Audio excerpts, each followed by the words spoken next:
Hello and welcome back to the channel. With the upcoming Persona 4 revival, I figured it would be a great time to take a trip through all of Persona, from its humble beginnings to the masterpiece it has become. Join me as we take a look at Revelations Persona, also known as Persona 1.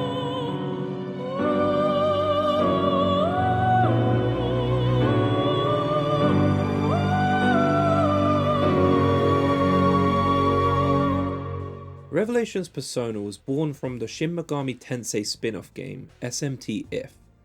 In SMT If, you are trapped in a school that ends up in a demon realm due to a demon summoning gone wrong. The school setting proved so popular that Atlus created a game based on the school setting called Persona. We will be looking at the Western version of Revelations Persona, released on PS1 in 1996. There are a few differences between the Japanese release and the version we got here in the West, but we will touch on them as we go. For anyone unfamiliar with the Persona franchise, you take the role of an ordinary school student, living their daily lives until a supernatural event happens that changes everything. In Revelations, we take the role of a red-haired boy, a student of St. Hermelin High School.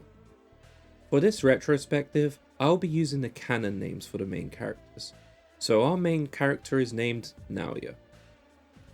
Unlike future protagonists, Naoya isn't new to town, so starts off with a big group of friends that play a big part in the game. Some of these friends include Mark, Mary, Brad, Alana, Ellen, Nate, and Yuki. Things for our group of friends start to change after they play a game called Persona, which ends with some of us getting struck by lightning after seeing a ghost of a little girl crying. While unconscious, Naoya is sent through a vortex to someone named Philemon. Philemon is our supernatural guide, giving us speeches and insights on what to do and what is next for us. When we come to, we are asked to get a checkup at the hospital by our teachers. While there, we visit our friend Mary, who is hospitalized with a mental illness. This is when things start to go wrong as a demon invasion starts. We find out through Mary's mother Nancy, who is injured, that the energy company Sebek is behind us. So Mark and Nate run off to investigate, while we take Nancy to the school, officially kicking off the Sebek route. One difference between the Western and Japanese version of Revelations Persona is the story. When you get to the part where Alana asks if we're going to Sebek, you can choose either yes or no. If you choose no, you stay in the school and get to explore it further. In the original version, you can do a few tasks around the school, and by doing these, you can get onto a hidden Snow Queen route, which has its own story and main cast of characters. But in the version we got here in the West, one of the most important triggers that gets you into the gym was removed. This means that there is no way to legitimately play the Snow Queen route at all. It is possible to cheat your way into the gym and trigger the route, but as this was never intended, all the dialogue is corrupt as the code for the kanji doesn't exist. Gone is the press turn combat system that we are used to. Instead, we have a formation system. You control a team of 5, you and up to 4 of your friends. With combat on a grid, you can place your team within a set formation of 3 rows. The more central a character is, the more attack coverage they have. Different weapons have different attack properties, such as Mark's axe having a short reach, while Yuki's sword being able to hit enemies in both the middle row and front row. So keeping in mind who can hit enemies from where is important when setting up your formations. Formations are also important when enemies attack from behind, as this essentially flips your lineup, sending your usual front row to the back, and vice versa. This doesn't reset after battle either, so you will need to spend a turn to fix your formation, or sort it straight after the battle with the form option in the menu. If your front row goes down, the people in the back rows will shift 1 space forward. So it is important to decide how far back you want a certain team member to be. On top of that, party members aren't locked into one persona. Your whole team can wield up to 3 different personas, so you have much more flexibility when it comes to team building. When talking to demons, you are not locked into just the main character like in other Persona games. Your whole team can also talk to demons. Each character has 4 unique actions they can do that range from speeches to dancing. When talking, you can either increase the demon's interest in order to get their spell cards, increase their joy to more often than not get an item or some healing, increase fear to cause demons to run away or get scared, or you can increase their anger, which is what you want to avoid doing, but is the easiest emotion to raise. Talking to demons can actually save your skin in tough fights, so it's always good to try. My minor gripe with combat is the length of the battles. These battles can really drag on depending on what the enemy uses. Some moves have a short animation, while others can be pretty long. For example, if an enemy uses the move Joy, they do this little dance before a sun appears to deliver the status effect. While 10 seconds doesn't sound like a lot, with up to 6 enemies all potentially doing their attacks, combined with your team's attacks, and any potential status effects, it can really add up to long battles. In the Sebek route, for story reasons, we have Naoya, Mary, Nate, and Mark as the mandatory 4 members of our party. This leaves the 5th slot open to you. The optional characters we can use on this route are Brad, Alana, Ellen, and a secret character.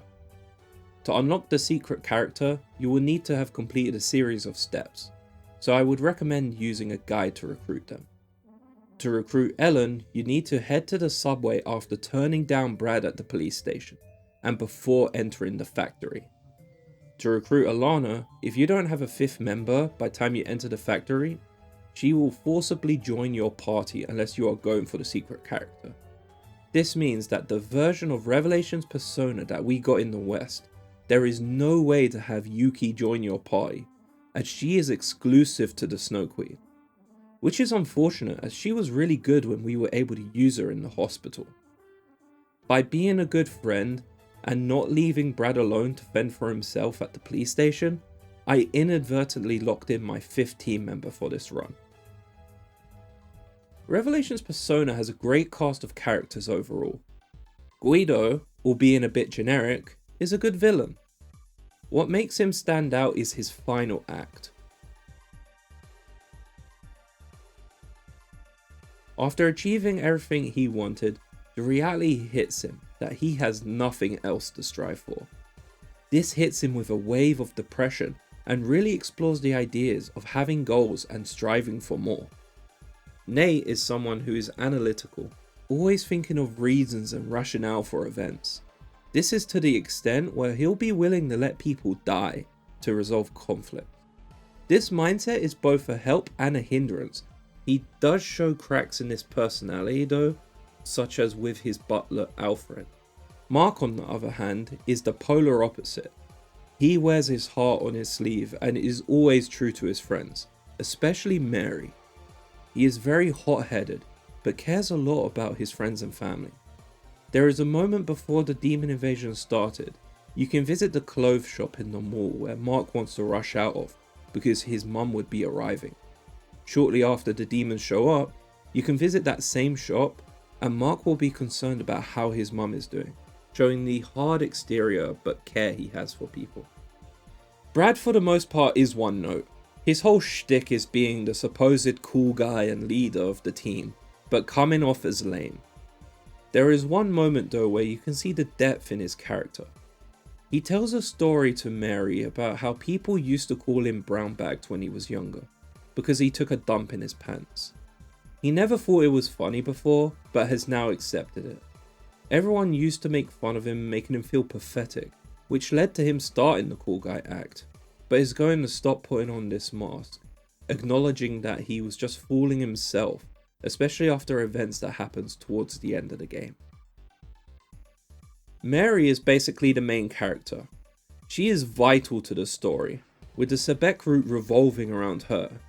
Mary personifies what jealousy and anger can cause, with the game's overarching narrative being the internal struggle she has and what the perfect world for her is, compared to her reality.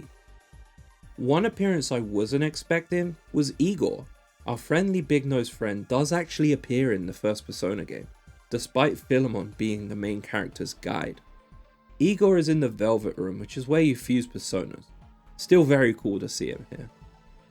The first person view is what you'll see for any dungeons you tackle in this game. We have a minimap in the top right corner which is useful for quick navigation, as well as a bigger main map we can use. The bigger map is vital, especially towards the endgame, where dungeons become very tricky to navigate. Anyone who has played Persona 1 will know that you can walk backwards as well as go forwards, which means you can do this.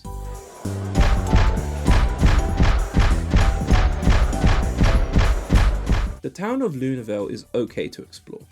There isn't much outside of the mall. When the map splits into two halves, it can get distracting. Walking around with a bright flashing light or walking into dead ends in the dark isn't ideal. The encounter rate also doesn't help, with it feeling especially high as you get later into the game. Revelations Persona doesn't have traditional music in the same vein as modern Persona games.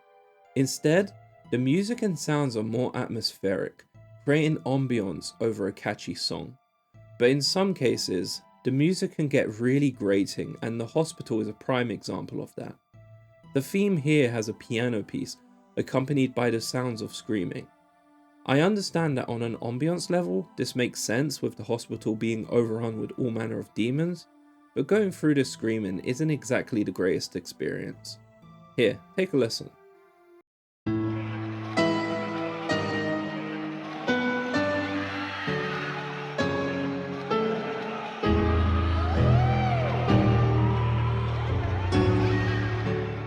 There are some more traditional songs, like the upbeat pharmacy song.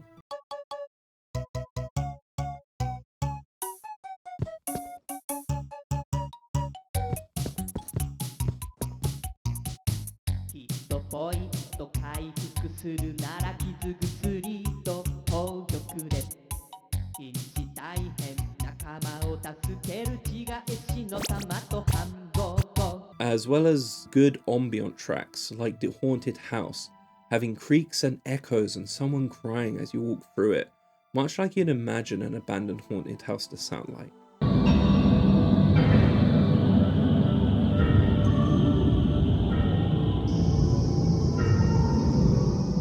Then there are just unpleasant areas, like the basement of Sebek, which is non-stop blaring sirens and flashing red lights, as well as the Robo-Rat boss fight theme music.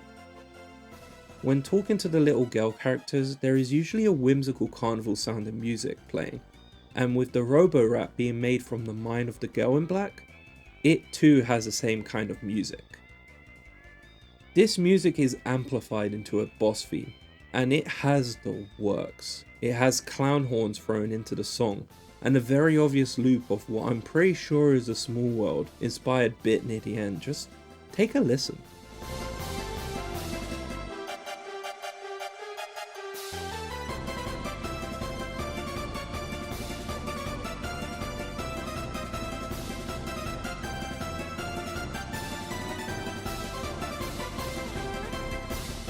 This wouldn't be so bad if this was a short fight, but no, this rat has a lot of health. The fight took me over 10 minutes. Now I know this doesn't sound like a long time, but trust me, over 10 minutes of this circus battle music is hell. It's like being stuck at the beginning of It's a Small World ride for 10 minutes before you can continue with the rest of the ride. The Western version of Revelations Persona is riddled with mistranslations and unintentionally funny moments. There are various moments throughout the game where some of the lines look like literal translations or are mistranslated entirely. A good example is with Alana at the school, when she asks if we're going to Sebek and the responses you can give her being "that is what is intended" or "that is not what is intended." We can also see it with personas. For example, Anubis is named Anubis here, and the persona Mordo has a move that carried me at the endgame called Viper Smash. The text for this move is translated as "it gets better every time." One of the enemies we can run into are Yakuza. Not demon versions of them, but the actual Yakuza. This means that there are genuinely just Yakuza members walking around the Sebek building. We try to talk them down, and this is where they drop arguably the best line in the game. Yeah, I guess Kiryu isn't the only Yakuza who likes to visit the Sega arcade. As the credits end, we are left with one final image. A quote by Rene Descartes. Cogito ergo sum. I think, therefore I am. This quote is a good way to wrap up this journey. Here is your spoiler warning if you want to play the game for yourself. Jump to this point in the video to see my final thoughts. Everything stemmed from the thoughts that the real Mary had, which materialized into reality in the form of the ideal world and the ideal version of herself. Every single thought she had become real, from her dark thoughts becoming Pandora and Maggie, the kindness in Mary turning into May, and the removal of the police and hospital from existence, as in her perfect world, there is no illness or conflict. This quote is also reflected in Guido's ideal world, which upon achieving, left him in despair, realizing not all of what you want becomes a good thing, showing the delicate balance between having too much of a good thing and nothing but hopeless despair. Naoya's role being the mask we decide to wear, rewarding us in turn, such as being friendly and nice, rewarding us with good karma in the form of the ultimate personas, as well as the personas we use being our inner selves. To a lesser extent, the references to the fairy tales throughout the game show her want for a happy and exciting life, much like you would find in these fairy tales, like the Hansel and Gretel reference in the forest. So, what did I think of Persona Revelation? While having some core elements that make Persona such a great franchise, such as the actual personas, a great story and a colourful cast of friends, it has far too much missing, feeling more akin to what it actually is, a very early SMT spin-off. This version of the game also hasn't aged well, with the missing content, bad translations, mixed with the high encounter rate and long fights. It's just not the version of the game I would ever come back to.